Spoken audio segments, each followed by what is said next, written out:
Ecco, Bene. allora, torniamo al nostro contributo. Certamente, e allora parliamo dei patti lateranensi e vediamo del perché era necessario questo accordo. Vediamo il servizio. Per Pio XI determinante era il rientrare in possesso di quel chilometro quadro di cui oggi è costituito lo Stato Vaticano. Ad imporre il termine lateranensi fu lo stesso Pio XI, che lo collegò al lascito del territorio del Laterano da parte di Costantino alla Chiesa Cattolica.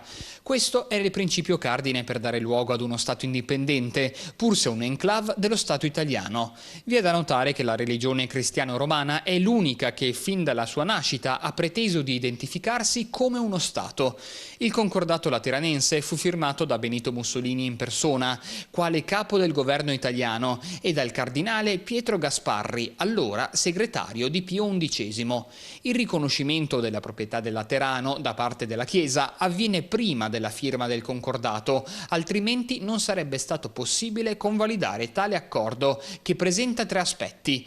Primo, il riconoscimento della proprietà alla terra. Secondo, accettazione delle clausole tra i due stati non più belligeranti ma sinergici tra loro. Terzo, danni di guerra patiti dallo Stato Vaticano per le perdite subite nella conquista da parte del Regno Savoia ed in particolare derivante dalla presa di Roma nel 1870. Questo concordato rappresenta un reciproco riconoscimento e paradossalmente tra il nuovo Stato italiano e il risorto Stato Vaticano. Di fatto, dopo l'unità d'Italia con la breccia di Porta Pia e la presa di Roma nel 1870, il territorio vaticano veniva definitivamente espropriato e inglobato quale Regno d'Italia. Per Pio IX l'Italia non era riconosciuta come Stato, i territori usurpati dovevano essere restituiti e perciò si autodichiarò prigioniero politico nel suo regno. Respinse anche la legge delle Guarentigie del 1871, che tutelava sia la persona del Papa che la stessa Chiesa Cattolica, quando il Regno d'Italia invece si impegnava a versare alla Chiesa ogni anno 3.225.000 lire per il mantenimento del Papa e della struttura vaticana romana, un po' pochino per le abitudini pontificie.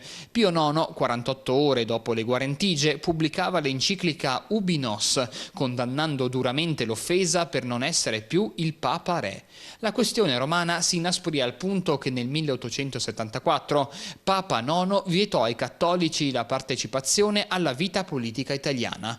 Gli italiani erano divenuti separati in casa. A porre fine a questa guerra fredda tra Vaticano e Italia fu il cardinale Gasparri, la famiglia Pacelli, il governo Mussolini e il re Vittorio Emanuele III, che successivamente fece principi della Chiesa la famiglia Pacelli, e da qui l'incipit alla trama della dolce vita di Federico Fellini. I patti lateranensi erano un dignitoso compromesso tra le parti. Era impossibile ormai una restituzione anche parziale di Roma. Pio XI ritenne che era sufficiente un territorio rappresentativo per dare dignità al Papa e ritornare a fare il re, o meglio il Pontifex Maximus. Papa Pio XI era interessato a garantire la sicurezza alla Chiesa, fidandosi più di Mussolini che dei Savoia, che si erano dimostrati la peggiore famiglia cattolica della millenaria storia dell'Europa. In precedenza erano stati detronizzati e uccisi papi e vescovi, ma nessun re o imperatore aveva cancellato il regno pontificio. Per questo Mussolini venne chiamato in quella circostanza da Pio XI l'uomo della divina provvidenza. Tra le clausole del concordato vi era l'astensione del clero dalla vita politica, assioma peraltro già annunciato da Pio X, che imponeva la scissione tra attività politica e quella religiosa. Il concordato riconosceva la millenaria e intangibile sovranità dello Stato Vaticano, mentre la religione cattolica diveniva la sola religione del nuovo riconosciuto Stato italiano da parte del Papa. In tal senso si otteneva un reciproco riconoscimento e non una mera concessione di Mussolini. A indennizzo di tutti i danni subiti e dei territori persi nel conflitto della Chiesa, la Convenzione stabiliva che l'Italia desse alla Santa Sede, a titolo di risarcimento, la somma di 750 milioni di lire e di 1 miliardo in titoli di Stato al tasso di interesse minimo del 5%, incassabile annualmente ogni 30 giugno di ogni anno, sine die. Il diritto canonico diveniva a tutti gli effetti diritto anche dello Stato italiano, cancellando la dualità tra Stato e Chiesa, per esempio nel matrimonio, nella separazione coniugale. Così facendo la Chiesa assumeva una fisionomia prettamente laica e non europea, cosa del tutto nuova, ma il Papa assumeva la corona di infallibilità già confermata nel Concilio Vaticano I. A ciò si aggiungeva l'apprendimento obbligatorio della religione cattolica nelle scuole statali e il finanziamento delle scuole gestite dal clero, oltre alle esenzioni tributarie. Il regime fascista così attirava a sé il movimento cattolico, oscurando la figura di Emanuele III, un successo che creò consenso al partito e che servì 15 anni più tardi a Papa Pio XII, dichiarandosi unico testimonio di un movimento cattolico con concrete radici fasciste e quindi anticomuniste. Tra i due concordatari, in quel momento sembrò perdere politicamente il Vaticano, ma a gioco più lungo i patti lateranensi si sarebbero rivelati un adeguato compenso alla breccia di Porta Pia, perché mentre i bersaglieri entravano in Roma, l'anima pontificia usciva a recuperare i consensi perduti e molto di più. Con il concordato furono riequilibrate le finanze vaticane, private per 60 anni del proprio reddito. Il rilancio economico fu possibile grazie agli ormai ridotti costi di un piccolo Stato e con la liquidità ricevuta poté riacquisire importanti proprietà immobiliari in Inghilterra e già detenuto il 20% delle proprietà immobiliari in Italia, esentasse. Per le casse italiane, invece, fu un salasso. Al giorno d'oggi la cifra pattuita in quel lontano 11 febbraio 1929 tra Monsignor Gasparri e Benito Mussolini potrebbe corrispondere ad oltre 60 miliardi di euro attuali, ma anche la famiglia Gasparri ereditò una fortuna. Ecco, questo è il percorso dei patti lateranensi, ma possiamo ragionare un attimo su una visione un po' laterale di questo evento. La religione cattolica è l'unica religione che ha necessità di avere un regno. Allora, professor Del Panta, non c'è nessuna religione al mondo che abbia bisogno che il proprio Papa sia anche un Papa Re, che il proprio, diciamo, rappresentante supremo sia anche possessore di terre e abbia un suo diritto e possa conversare a parità oppure in maniera anche superiore con altri stati. Beh sì, questo è ovviamente un prodotto storico e se vogliamo anche contingente di quello che è successo nei secoli precedenti. Sì, quindi c'è una radice storica in questo. Come scusi? C'è una radice storica in questo senso. Beh, assolutamente sì, e da un certo punto di vista questa radice storica aveva creato un po' di problemi nei 59 anni che vanno dalla breccia di Porta Pia ai fatti lateranensi, perché ovviamente costringeva lo Stato Vaticano a ritrovare questo riconoscimento, cosa che non sarebbe successa in un caso diverso. E da questo punto di vista poneva una forte pressione per la chiusura di questi accordi con il regime fascista. Chiusura di accordi che comunque non erano completamente innaturali rispetto alle posizioni sostenute da Pio XI, che già a partire dal periodo che lui aveva trascorso in Polonia tra il 1919 e il 1921, quando era stato poi il conflitto tra la Polonia e l'Armata Rossa, quando l'Armata Rossa era giunta quasi a Varsavia, dove l'ha ancora Achille e successivamente Pio XI si trovava. Questo aveva creato una forte impressione sul futuro Papa e aveva alimentato un fortissimo anticomunismo. E questo fortissimo anticomunismo lo porterà a vedere nel regime fascista un'importante barriera rispetto al pericolo russo. Certo. Da questo punto di vista non vi è un elemento di contraddizione tra la politica di Pio XI e gli accordi e i patti lateranensi. Paradossalmente, se vogliamo, i patti lateranensi rappresentano una sconfessione del primo fascismo, perché il fascismo non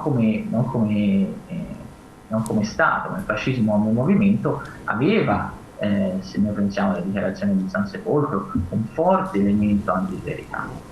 Questo elemento anticlericale che invece scompare con questi patti e che ovviamente servono al regime fascista come un elemento di sostegno interno rispetto a una popolazione che rimaneva straordinariamente legata alla Chiesa, ma che sono una sconfessione importante rispetto all'origine del fascismo come movimento. Grazie. Allora, passiamo al prossimo contributo, che è il numero 3, dove sono finiti i soldi del patto lateranense. Quindi abbiamo visto che l'Italia si prosciuga una buona parte, poi torneremo anche, questo ci aiuterà a tornare sui patti lateranensi, e prosciuga una buona parte dei beni dello Stato italiano, pari a 1/3 delle capacità finanziarie dello Stato, per poter adempiere a quelli che sono stati gli accordi con il Vaticano. Ma quanto è stato necessario per Mussolini firmare questo trattato? Fusaro. Sì. Allora, mi prendo solo un attimo un discorso prima sul fatto del territorio. Sul territorio ricordiamoci sempre che il papato comincia ad avere importanza. Il papato alla fine è semplicemente il vescovo di Roma, quindi rispetto alla cristianità sappiamo nel Medioevo è stata tutta la diatriba su se fosse importante oppure no. L'abbiamo nel 751 con la prima donazione di Sutri che Pipino il Breve fa al Papa e permette a questo di cominciare, il primo embrione dello Stato del Vaticano comincia lì. Poi si cercherà con la famosa falsa donazione di Costantino di motivare il motivo per cui sarebbe stato l'imperatore romano a lasciare al Papa il compito di controllare addirittura nella falsa donazione, poi scoperta Lorenzo Valla come falsa, di controllare tutto l'Occidente. Di conseguenza loro fanno risalire la validità del loro possesso al lascito di Costantino, e quindi hanno una storicità che gli permette il diritto di far valere, come si diceva appunto, Laterano viene donato anche quello da Costantino, ed è importante questa cosa qua. Per il fascismo, tornando, quindi questo era il piccolo inciso sul perché, sul motivo, l'importanza del territorio. Venendo al fascismo, è fondamentale questo appoggio, perché il fascismo ha bisogno dell'appoggio del Vaticano. Ricordiamoci che nel 24, all'indomani dell'assassinio di Giacomo Matteotti, quando comincia infatti l'Aventino, che il Partito Popolare, anche il Partito Popolare va verso l'Aventino, sarà proprio il Vaticano, nel caso di Pio XI, ma più ancora che Pio XI, molti vescovi all'interno della realtà. Ricordiamoci ad esempio successivamente sarà il vescovo di Milano Schuster a dire che la figura di Mussolini è superiore a quella di Augusto e Costantino. Questo dirà il cardinale Schuster. Quindi ha necessità di giustificare. È in quel momento, quando all'indomani, dicevo, dell'attentato e dell'omicidio poi di Giacomo Matteotti, quando Giacomo Matteotti viene ucciso e quindi il fascismo si trova in difficoltà fino a quando Mussolini non farà il discorso 25 che si assumerà la responsabilità politica di quello che è successo, in quel momento lì il fascismo sta traballando. Sarà con l'appoggio del Vaticano che riesce a rimanere, a avere anche l'appoggio dei cattolici. E da non dimenticare anche quando il fascismo istituirà la giornata della fede, saranno sempre i parroci a benedire questa cosa e a mandare che è giusto dare la fede per la patria. La fede dico iniziale solo l'ultima d'ora. cosa e poi chiudo sulla fede della patria. Mia bisnonna in Umbria, il paesetto dove è nata mia madre in provincia di Perugia, quando andarono a prendere l'oro disse: ho già dato un figlio, o mi tagliate il dito o non vi do la fede. Non gliela toccarono. Certamente. Ecco, questo che è importante dire che le radici dello Stato del Vaticano risalgono, quantomeno si fanno risalire, anche se in realtà non risalgono, a Costantino. Il lascito di Costantino dice verso ovest, verso l'Occidente, tutte le terre che saranno oltre l'Occidente appartengono all'Episcopo di Roma, che ancora non si chiamava Papa, poi li chiameranno tutti Papi. Ma allora mi viene in mente un'altra cosa, che quando scoprono le Americhe cosa succede? Che saranno i papi a stabilire la divisione delle terre tra spagnoli e portoghesi, in quel caso con una figura anche lì molto particolare e controversa, cioè quella di Papa Rodrigo Borgia, Alessandro VI, sì, che creerà anche non pochi problemi rispetto alla sua posizione di Papa, ma anche ovviamente di spagnolo, con tutto quello che ne deriva e con tutti i problemi sia di natura evidentemente economica, ma anche di implicazione etica che deriveranno da quella conquista, perché è ovvio che tutte quelle enormi masse di popolazione cosiddette precolombiane, che fra l'altro saranno decimate nel giro di pochi decenni, sono, come diceva qualcuno, degli omuncoli senza anima da convertire, o sono invece, come dirà ad esempio Padre de las Casas, degli individui che hanno un'anima e che quindi comunque fanno parte della salvezza del genere umano. E questo è un tema assolutamente centrale. Quella famosa raia stabilita dal trattato di Tordesillas è quella che ha dato origine anche alla prima, come posso dire, spartizione del mondo, anche in termini appunto economici, dando origine anche alle grandi tragedie che la Chiesa non ha mai sufficientemente condannato fino a un certo punto della sua storia. Mi viene in mente l'immagine di Wojtyla che a un certo punto va a Gorée, chiamata la porta dell'inferno, quell'ultima visione che avevano nell'Africa subsahariana, no, gli schiavi prima di imbarcarsi per questo viaggio assolutamente senza ritorno, insomma. Certo, certo. Allora passiamo al terzo contributo. Dove sono finiti i soldi? Dove sono finiti i soldi del concordato? 750 milioni di lire in contanti più un ulteriore miliardo in titoli di Stato al tasso di interesse del 5% con cedola al 30 giugno di ogni anno.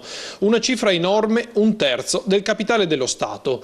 È quanto fu elargito nel 1929 dallo Stato italiano tramite il regime fascista al Vaticano come indennizzo previsto dai patti lateranensi. Ma che fine hanno fatto questi soldi? Una parte sicuramente hanno costituito le basi della Banca Vaticana, lo IOR, ma una buona parte di questi fondi sono migrati oltre confine approdando a Londra. Una scelta dettata dalla grande affidabilità e correttezza dei banchieri di Sua Maestà britannica. Anche lo zar Nicola II aveva depositato il suo oro nei forzieri inglesi e malgrado le vicende belliche che vedranno opposti due imperi, i suoi averi restarono sempre disponibili. Avrebbero fatto lo stesso in Germania o in Italia? Una credibilità che sarà portata avanti anche in seguito da Margaret Thatcher, che ha trasformato la piazza di Londra nel centro economico mondiale. Le casse del Vaticano sarebbero state altrettanto sicure? Così i soldi dei patti lateranensi si trovano a Londra. A rivelarlo la stampa britannica, che ha indagato su alcune imponenti proprietà immobiliari scoprendo che facevano capo proprio alla Santa Sede, come anche altri immobili e proprietà che si trovavano a Coventry, a Parigi e in Svizzera. La proprietà formalmente era di una società offshore, la British Grolux Investment, che aveva come azionisti due giganti della finanza inglese, entrambi cattolici, John Varley, amministratore delegato della Barclays Bank, e Robin Herbert, ex responsabile della banca d'affari Leopold Joseph. La società aveva un patrimonio di 500 milioni di sterline, circa 650 milioni di euro. Ulteriori ricerche hanno stabilito che la società era nata dalla fusione di altre due, le cui azioni erano detenute da una compagnia svizzera, la Profima SA, registrata presso la banca JP Morgan di New York e che risulterà essere una holding gestita proprio dal Vaticano. Su questi movimenti economici avevano lavorato anche gli 007 britannici dell'epoca, che avevano messo la lente di ingrandimento sull'avvocato Bernardino Nogara, chiamato dallo stesso Pio XI ad amministrare ed investire i soldi regalati dagli italiani. Nogara già nel 1931 aveva fondato una compagnia offshore in Lussemburgo, dal 1929 paradiso fiscale. Con la guerra la società fu poi spostata negli Stati Uniti e infine in Svizzera. Nel 1945 dispacci dei servizi dal Vaticano a Ginevra parlavano di attività losche di Nogara. E per questo la Profima venne inserita nella blacklist finanziaria e accusata di attività ostile agli interessi degli alleati. Già nel 1943 sempre gli inglesi ritenevano che Nogara facesse del lavoro sporco per far accaparrare a Profima quote azionarie di banche italiane per riciclare denaro e far credere che così la banca fosse gestita dagli svizzeri, neutrali durante il conflitto. Insomma, una storia imbarazzante, un fiume di denaro di dubbia provenienza usato in maniera poco trasparente, con intrecci politici ed economici tra fascismo, Santa Sede ed altri illustri ospiti. Alla fine del secondo conflitto mondiale la famiglia Mussolini allo IOR aveva ancora 15 miliardi di lire del dopoguerra, quindi diciamo che con una mano ha dato e con un dito ha ricevuto, perché queste cose si fanno soltanto così, gli accordi devono essere reciproci e di reciproca soddisfazione. Allora, e come mai c'è questa situazione strana, questo conflitto tra capitali enormi, mostruosi, e invece una religione che predica la povertà, come ha fatto San Francesco, che predica il reciproco appoggio, il reciproco aiuto, ma dalle banche vaticane non sono mai usciti i soldi per aiutare qualcuno, ma sono stati presi e naturalmente poi investiti da grandi banchieri. Ci vuole spiegare un attimo la questione psicologica di una religione che pensa allo Stato prima e poi successivamente al capitale e quindi poi anche ai fedeli del Panta. No, ma io userei parole abbastanza dure rispetto a questo accordo, soprattutto sul versante economico. E userei parole abbastanza dure perché emerge un paradosso straordinario. Da un lato, anzi, due paradossi straordinari. Il primo è quello che lei giustamente ha ricordato, cioè il tentativo della Chiesa di rappresentarsi come una Chiesa povera, una Chiesa vicina agli ultimi, agli umili, e dall'altro invece la creazione di un impero immobiliare straordinario, di società sparse in tutto il mondo e soprattutto concentrate nei paradisi fiscali, quindi una contraddizione totale. Ma vi è anche una seconda splendida, direi, contraddizione da questo punto di vista, ovvero un regime che si propone un regime nazionale, nazionalista, che fa della critica rispetto alle cosiddette plutocrazie occidentali, Francia e Inghilterra in primis, un elemento di stabilità e di legittimazione interna, e che poi cede un ammontare di risorse economiche straordinarie a uno Stato che ha un'estensione di chilometro quadrato. Beh, da questo punto di vista non possiamo non notare il paradosso totale del versante economico dei patti lateranensi. Allora, Fusaro, un commento sulla gestione politica, perché questa è politica, del Vaticano, non solo prima dei patti lateranensi ma anche dopo. Sì. Allora, da un lato, diciamo, come abbiamo detto anche prima, la Chiesa, ricordiamolo ogni volta, come prima ancora di essere religione, è un'istituzione. E come istituzione, tutte le istituzioni cercano di sopravvivere, di allargarsi, di espandersi. E la Chiesa storicamente ha sempre fatto questo. Durante il periodo tra la prima guerra mondiale e la seconda ha necessità di recuperare del territorio, ha necessità di affermarsi, e lo fa appoggiandosi al fascismo. Il fascismo, per giustificarsi, per avere una base solida, ha bisogno della Chiesa. Quindi sono due entità che hanno bisogno l'un dell'altro. Si trovano e riescono a trovare l'accordo per riuscire a fare ovviamente un accordo anche vantaggioso per alcune figure.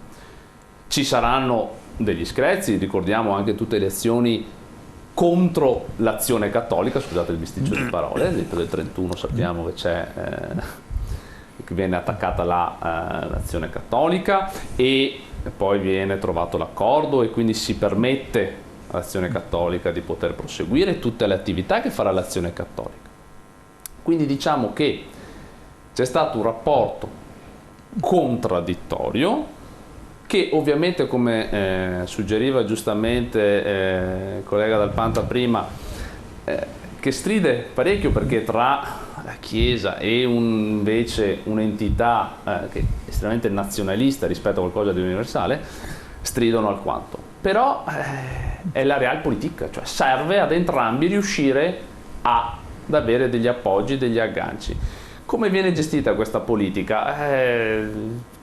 Forse c'era chi pensava di potersene servire e chi no. Sta di fatto che, per quanto all'inizio Mussolini fosse definito l'uomo della provvidenza, per quanto in qualche maniera il fascismo era necessario, tant'è che appunto, come si diceva, viene detto ai cattolici che in nessun modo devono appoggiare le azioni dei socialisti, perché certo, questo, quando c'è stato l'Aventino, sì, viene detta questa cosa qui. Comunismo, socialismo, il nemico numero uno è il comunismo, il socialismo, quindi insomma non bisogna appoggiarli. Sì. Per quanto ci sia stata questa cosa, alla fine ricordiamoci sempre che quando Pio XI muore, leggiamo dai diari di Ciano che Mussolini rimane indifferente. Sì, però abbiamo un periodo intermedio. In questa fase abbiamo che l'Italia vuole costruire un impero. E diciamo che nasce un contrasto all'interno del Vaticano. Vuole spiegarcelo Marco Chinaglia? Sì, allora, intanto mi permetto di fare un inciso. Questo problema del rapporto tra economia e Vaticano, nel momento in cui c'è la breccia di Porta Pia, si era già presentato prima della firma del concordato, perché va ricordato che nel momento in cui alla fine dell'Ottocento c'è un'attenuazione, non è che venga eliminato il non expedit, e il non expedit resterà fino di fatto al lascia passare, alla nascita del PP, anche se ci sono degli avvicinamenti importanti. Ricordiamo il famoso patto Gentiloni, ad esempio, tra Giolitti e i cattolici nel 1913. Ricordiamo che Gentiloni è il prozio dell'ex presidente, oggi commissario europeo. E lì effettivamente una gran parte di un'imprenditoria cattolica esclusa sostanzialmente dalla vita politica si ricicla. Non dimentichiamo che nel momento in cui mancava un organismo di controllo, cioè la Banca d'Italia, che non esiste fino ai primi anni del Novecento, guarda caso il più grande scandalo finanziario riguarda la Banca Romana alla fine dell'Ottocento. Di nuovo il problema si pone con la guerra di Libia. E non è un caso, è un nome praticamente dimenticato dai libri di storia, che nel 1916, nel momento in cui, in un momento difficile della guerra italiana, si forma il governo Boselli, abbiamo un primo cattolico che diventa ministro, si chiama Filippo Meda, e guarda caso ministro delle finanze. Quindi diciamo che questo tema, ecco, venendo alla domanda invece, accordo ma anche scontro. Allora, il primo grande scontro, giustamente il collega Fusaro ricordava il tema dell'azione cattolica, ma io aggiungo anche la fondazione, già prima della firma dei patti lateranensi, dell'Opera Nazionale Balilla nel 27. Perché? Perché alla fine il fascismo, che come ci dice anche Renzo De Felice a un certo punto diventa mussolinismo, cioè toglie quella carica appunto movimentista che c'era nel 19 per esaltare solo esclusivamente la figura del duce, crea quella che è una sorta di religione civile, e per cui è ovvio che c'è una sovrapposizione, no? Nella gestione dei giovani, nella mobilitazione delle masse, che porta a tutti i problemi che evidentemente poi si sposteranno fino appunto alla enciclica, che è molto curiosa. L'enciclica del 31, come l'enciclica che poi farà nel 37 Pio XI, sono una in italiano e l'altra in tedesco. Di solito le encicliche sono scritte evidentemente in latino, quindi proprio perché il messaggio arrivasse forte e chiaro. Riguardo invece all'impero, vengo alla domanda, lì incomincia a nascere un problema di fondo, che poi sarà uno di quei problemi che nella fase finale della sua vita il pontefice metterà in evidenza, cioè il problema intanto dei matrimoni misti. perché a un certo punto in questi mesi c'è stata tutta la polemica, no? Sulla figura di Montanelli, adesso non vogliamo entrare in questioni molto complesse, però la faccetta nera, no? Faccetta nera certo. dell'Abissina, che non è una canzone fascista, il fascismo la censura, dice non possiamo portare la civiltà in Abissinia e dire che poi sono delle belle donne, no, perché sono inferiori. Ecco, lì la Chiesa comincia ad avere dei problemi su questa posizione, che poi con le leggi razziali del 38 si aggraverà, perché ovviamente era pieno di matrimoni misti, no? Ma sono problemi anche interni della Chiesa. Beh, assolutamente sì, perché comunque... Perché sono problemi all'interno della Chiesa? Perché questo Papa non può parlare? Lui parla quando si prepara la spedizione per costituire l'impero, il Papa si esprime, però naturalmente viene taciuto e quello che dice viene spiegato in maniera uguale e contraria. Del Panta, questo Papa era contrario ad andare in Abissinia e fare una guerra. Però. Sì, sappiamo che aveva posizioni contrarie rispetto alla spedizione, anche se mantiene una posizione di basso profilo, o perlomeno di non aperta esposizione, come invece avverrà pochi anni più tardi rispetto al varo delle leggi razziali. Da questo punto di vista mi sembra evidente che vi sia una linea di demarcazione molto forte rispetto al varo delle leggi razziali. È interessante poi il rapporto diverso che questo papato mantiene con il regime fascista e il regime nazionalsocialista, soprattutto nella seconda parte degli anni 30. E qui secondo me dobbiamo fare un breve riferimento alla differente natura dei due regimi. In campo politologico noi tendiamo a dividerli in regime autoritario e regime totalitario. Regime totalitario ovviamente il regime nazionalsocialista, mentre il regime fascista tende a essere un regime autoritario un po' sui generis, ovvero un regime autoritario di mobilitazione. E per quale ragione il regime fascista non diventa un regime totalitario in senso pieno? Perché ci sono una serie di organi, una serie di istituzioni che mantengono una capacità, per quanto relativa, di costringere o perlomeno di limitare le scelte di Mussolini, le scelte del governo fascista. E fra queste ovviamente vi è la monarchia, vi è quella che oggi chiamiamo industria, cioè il gruppo imprenditoriale di spicco, e poi vi è anche la Chiesa cattolica. E qui c'è un rapporto costantemente dialettico tra il papato e il regime fascista, quindi un rapporto di sostegno su alcune misure e di scontro su altre, come è stato ricordato in precedenza dai colleghi, rispetto al tentativo del regime fascista di invadere la sfera educativa che storicamente la Chiesa cattolica ha visto come una sfera di propria competenza e di propria autonomia.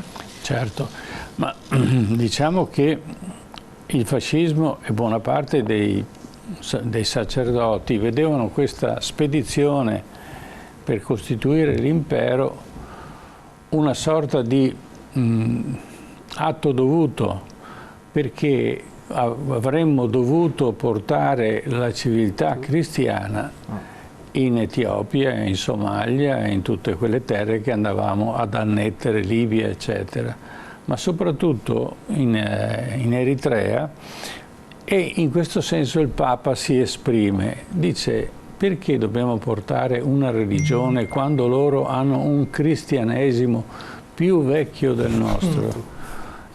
Perché lì il cristianesimo dall'Egitto in giù si era diffuso notevolmente nell'epoca, diciamo, romana e poi successivamente in quella che è la nostro Medioevo, e quindi avevano delle tradizioni, hanno tuttora delle tradizioni cristiane copte, no, di altissimo livello. E lui diceva: perché dobbiamo andare lì? Ecco, e naturalmente venne taciuto. Quello che è stato scoperto dopo il conflitto e anche recentemente una tomba, una fossa comune. Una fossa comune che annovera decine di migliaia di sacerdoti e di cristiani copti. Cristiani copti sono esattamente come la nostra religione, poi avranno dei riti un po' diversi, ma comunque il credo è sempre lo stesso, il Vangelo è sempre lo stesso, ma soprattutto la Bibbia rimane sempre la stessa. Ecco, questo era. E il Papa viene taciuto, anche se poi successivamente c'è una contraddizione di questo Papa, è estremamente contraddittorio, perché entriamo in un'altra fase, che è la guerra di Spagna. Improvvisamente, allora, questo Papa vede in maniera positiva l'entrata in guerra dell'Italia a fianco di Francisco Franco e contro la nuova Repubblica. Prego, Fusaro. Sì, come si diceva anche nel servizio, il primo pericolo, diciamo, che Pio XI avverte è quello appunto del bolscevismo, del socialismo. Di conseguenza, ciò che viene fatto contro formazioni anticlericali, Pio XI, come è capitato in Spagna, vede di buon occhio la presenza ma c'era questi repubblicani che poi erano una miscela abbastanza complessa di aree di sinistra e di centro, eccetera, si scatena contro una tradizione sacerdotale. E quindi fanno delle stragi. Ed è qui la motivazione per cui questo Papa si muove e dice fermiamo questa strage, ma naturalmente non poteva immaginare le conseguenze che venivano. E poi soprattutto la differenza la vediamo anche con l'avvento del nazismo, nel senso che se da un lato verso il fascismo Pio XI aveva nutrito quasi un'idea di creare un blocco che potesse contrapporsi al bolscevismo, ma anche al neopaganesimo nazista, creando quindi un accordo che potesse andare dal Portogallo alla Spagna, alla Romania, all'Italia, per contrastare queste due posizioni. Con il nazismo il rapporto sarà immediatamente diverso, dirà appunto l'enciclica in tedesco, e addirittura quando Hitler verrà in Italia lui si rifiuterà di trovare, andrà a Castel Gandolfo e vieterà a tutti i vescovi di partecipare a qualsiasi ricevimento dove ci fosse Hitler, perché dirà appunto è arrivata una croce diversa, ho visto esporre a Roma una croce diversa che non è la croce di Cristo. Allora, vediamo questo Papa che percorre i momenti più difficili dell'Europa, perché sono crollati gli imperi, sono nate delle situazioni di politica, diciamo, terribile, e quindi prende una posizione a un certo punto, nonostante che si appoggi, e siamo tra il 35 e il 38, diciamo, appoggi l'attacco fatto alla Spagna, però crea un distinguo, perché stanno nascendo le leggi razziali, cioè si fanno di quello che era il razzismo normale, si portano invece a avere un diritto al razzismo, viene diciamo classificato come un diritto.